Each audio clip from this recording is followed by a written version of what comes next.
Hi, and welcome to week 5, Understanding Hebrew Poetry.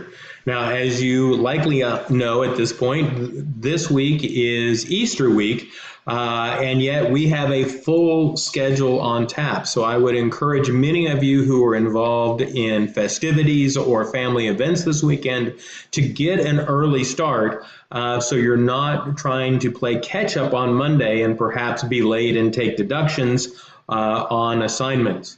So please get started on your work early. All right, so for understanding Hebrew poetry, we have a couple of assignments. First is assignment 5.1, parallelism in the Psalms worksheet. So we're going to look at how Psalms were constructed, and Psalms as poetry and song had what would be considered parallelism instead of rhyming. So in the Western English idea of a song or poetry, we often have rhymes or the replay of certain words. Here we have parallel structures, and you're going to read about that, and then you're going to analyze poetry in Hebrew from its parallel nature.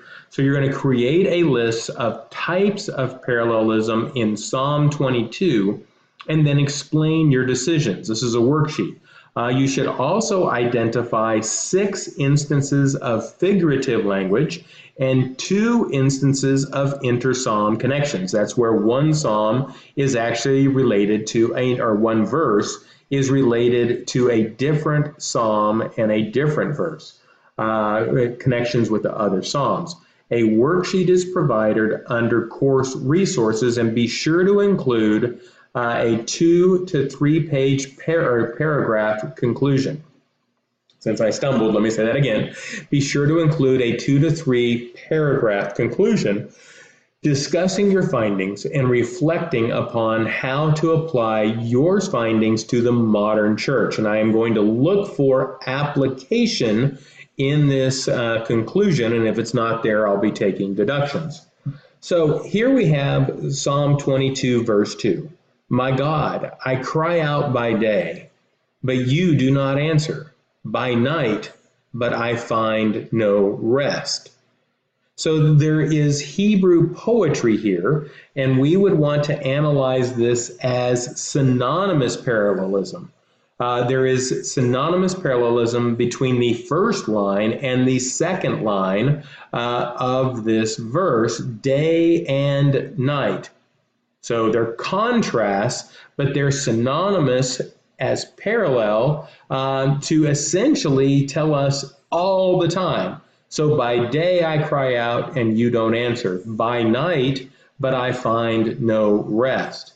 So by day and night, we're saying all the time. Those two are both parts of a day. And yet they are also in a way opposites. We would call this synonymous parallelism. Equally, do not answer is parallel to no rest. Essentially, it's saying that by God not answering, I am continuing to be in pain and I have no rest. So while it's different language, the intent is to really say the same thing over again, and by doing it, tell us that I am in pain 24 hours a day. Now, we also have an assignment 5.2, which is a psalm classification worksheet. I want you to complete the provided worksheet classifying each type of psalm and outline the elements supporting your classification. At a conclusion, summarizing your findings, and as with all of our assignments, it's due next Monday at midnight. So in Psalm 3, O Lord, how many are my foes? Many are rising against me. Many are saying of my soul, there is no salvation for him in God. But you, O Lord, are a shield about me, my glory, and the lifter of my head. I cry aloud to the Lord, and he answered me from his holy hill. I lay down and slept. I woke again, for the Lord sustained me. I will not be afraid of many thousands of people who have set themselves against me all around. Arise, O Lord, save me, O my God. For you strike all my enemies on the cheek. You break the teeth of the wicked. Salvation belongs to the Lord. Your blessings be upon your people. So what kind of a psalm is this if we were to classify it? And the psalm follows the classic elements of a lament, as outlined in the fee reading, which is where you should be reading primarily about different types of psalms. So a lament is a psalm where the writer is under extreme suffering, but the writer also trusts that God will intervene. So the components we're looking for are an address, which is verse 1, a complaint, which is verse 1 into verse 2, trust, which we find in 3 through 6, deliverance at the beginning of verse 7, assurance at the end of verse 7, and then finally praising God in verse 8. So what I want you to do on each of the Psalms that we discuss on the worksheet is to go through, tell me what kind of a psalm it is, tell me what are the components of that type of psalm, and where does the psalm match each component. So how does knowing this, finally, aid in your interpretation? By knowing this is a lament, we know that the goal is to talk about where we are, but not lose sight of the fact that God is bigger than our current situation. And we trust that God is going to see us through, and we rejoice in that faith. And so the whole idea of a lament is the ability to walk through the pain to God.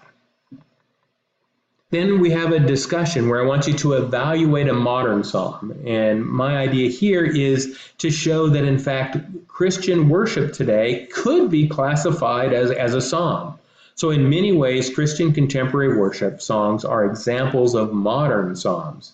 How do you think the lyrics of the song you chose resemble a psalm? So I want you to think of some contemporary, and it could be even a gospel message, but some church-sung worship song, and then break it down to look at either its classification as a type of psalm, or show me how parallelism is still present today in modern worship. And typically this is a fun assignment. Be sure to, wanted to click on that. Okay, so be sure as you're writing it on your discussion to either provide for us the lyrics or a YouTube link to the song, or some way that if I or someone else in class doesn't know the worship music that you're talking about, that we can hear it, see it, touch it, something during the course of our review. But I want you to have fun with perhaps your favorite worship music and how it applies to our lives today, and how an understanding of interpreting the Psalms can help us interpret current worship music as well. Call me or email me this week with any questions. Keep in mind that it's Easter week. There are not extensions because it's Easter week, and there's not less work because it's Easter week. So please get an early start so you're not up against the gun on Monday trying to get all of your work done. Have a great day. I look forward to reading your papers, and I'll talk to you soon.